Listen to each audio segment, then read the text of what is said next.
सजे जो तू ही आहे, राज़िक़ मख़लूक़ सजी जो ॿियो को नाहे। मुंहिंजा ख़ुदा ईअं थो थिए जीअं बि तूं चाहीं, ख़ालिक़ संसार सजे जो तू ही आहे, राज़िक़ मख़लूक़ सजी जो ॿियो को नाहे। मुंहिंजा ख़ुदा ईअं थो थिए जीअं बि तूं चाहीं, ख़ालिक़ संसार सजे जो तू ही आहे।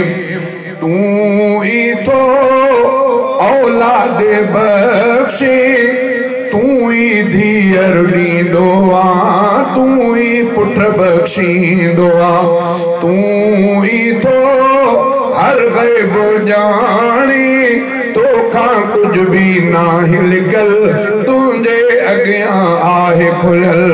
जेको भी थो तोखे सॾे थो दाह के वरनाए, ख़ालिक़ संसार सजे जो तू ही आहे, राज़िक़ मख़लूक़ सजी जो ॿियो को नाहे। मुंहिंजा ख़ुदा ईअं थो थिए जीअं बि तूं चाहीं, ख़ालिक़ संसार सजे जो तू ही आहे।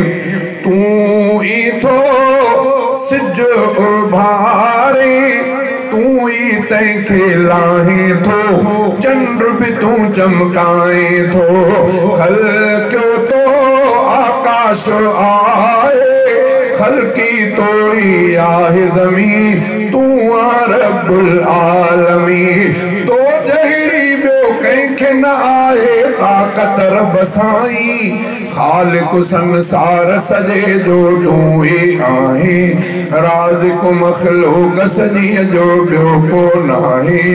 मुंहिंजा ख़ुदा ईअं थो थिए जीअं बि तूं चाहीं, तुंहिंजी था साराह ॻाइनि, जीत पखी हैवान सभई, देव परियूं इंसान सभई, तुंहिंजे था गंज मां खाइनि, तुंहिंजी सब ले आहे सखा, तुंहिंजी सब ते आहे अता, पांजनि तोड़े गैरनि ते भी फज़ल पयो फरमाई, ख़ालिक़ संसार सजे जो तू ही आहे, राज़िक़ मख़लूक़ सजी जो ॿियो को नाहे।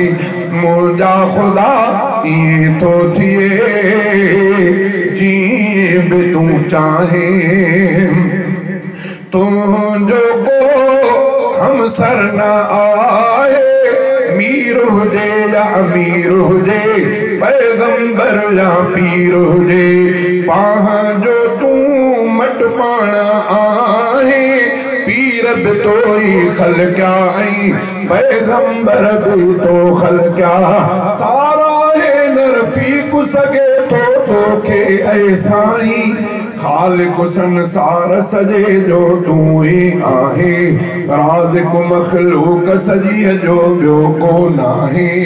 मुंहिंजा ख़ुदा ईअं थो थिए जीअं बि तूं चाहीं।